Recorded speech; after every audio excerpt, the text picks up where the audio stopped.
It's another day, so that means another Daily Bread Bible study here for day 141.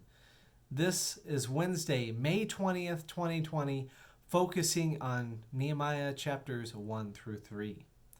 We are beginning in the book of Nehemiah.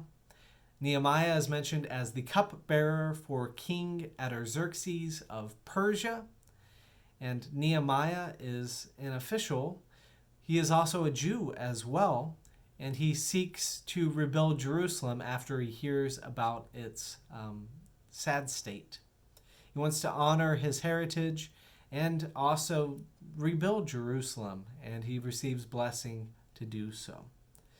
We see that Nehemiah is part of a collection of 3 books here. We have Ezra, Nehemiah, and Esther. And these are books for the post-exile community, those people of Jerusalem who had been taken into Babylon by King Nebuchadnezzar of Babylon and displaced and exiled from their home in Jerusalem. After a few years, a couple decades as far as I can tell, they escape back to Jerusalem and are given blessing to go, or at least Nehemiah is, and he goes back to seek the good of Jerusalem and to repair it. So this is the story of Nehemiah here in this section. So jumping into Nehemiah, we have chapter 1. We have Nehemiah hearing of the state of Jerusalem in verse 3 and 4. The survivors there in the province who escaped captivity are in great trouble and shame. The wall of Jerusalem is broken down, and its gates have been destroyed by fire. When I heard these words, I sat down and wept, and mourned for days, fasting and praying before the God of heaven. Nehemiah then prays a prayer, saying mainly 2 things. One, that we have sinned as a people, as Jews, and not kept your commandments. These Judeans who had been exiled out of Jerusalem now, in a lot of ways, just go by the formal title of Jews. He also, says that God is a merciful God who has said in the past, if you return to me, I will gather you to the place I have chosen. With this on his heart, he performs his duties before King Artaxerxes, bearing the cup. And the king notices that he is sad. And, he's kind of hesitant to tell the king, but he says in Nehemiah 2:3, may the king live forever. Why should my face not be sad when the city, the place of my ancestors' graves, lies waste, and its gates have been destroyed by fire? The king then says, okay, this is on your heart. What do you want to do about it? And Nehemiah in verse 7 says, if it pleases the king, let letters be given to me to the governors of the province below the river, that they may grant me passage until I arrive in Judah, and a letter to Asaph, the keeper of the king's forest, directing him to give me timber to make beams for the gates of the temple fortress, and for the wall of the city, and for the house that I shall occupy.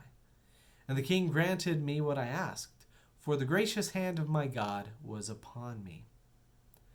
God is able to use people and to be able to work through people in order to provide God's blessings. And so here in this account, King Artaxerxes is an agent of God blessing Nehemiah to go rebuild Jerusalem. Now, while Nehemiah receives blessing from the king, not everyone is happy with a blessing. We will see opposition from Sanballat the Hornite and Tobiah the Ammonite official in the rest of the book. So after Nehemiah arrives in Jerusalem, he spends time inspecting the walls of Jerusalem after the 3rd day and to see what needs to be repaired. He then invites the Jews living in the area to help rebuild. And after receiving ridicule from Sanballat and Tobiah, Nehemiah notes that God will prosper their work And Jerusalem belongs to the Jews, not to Sanballat and Tobiah's ancestors. Especially, a name that comes up here is the Ammonites. That's one that the Israelites had been fighting with for a long time. The Ammonites had lived in the land a long time. The Israelites came in to the promised land in which they felt they would inherit. And so these fights between the Ammonites and the Israelites are ancient. In Nehemiah chapter 3, we see in a truly joint effort that the ancestors of Israel joined together in order to rebuild Jerusalem. Now, I imagine it's kind of set up this way. Each of the groups, the workers, set to build a portion of the wall. And then once they complete a portion of the wall, they go to the next available area that has not been worked upon. And so they just kind of, working and then moving and then working further down the wall all around the city of Jerusalem. Now, we see that, this also accounts for why the names are repeated, throughout chapter 3, that, people, this section of people builds up that area and then moves to a different area to rebuild that as well. So that's the things that are notable there for it. That's really all I have for today.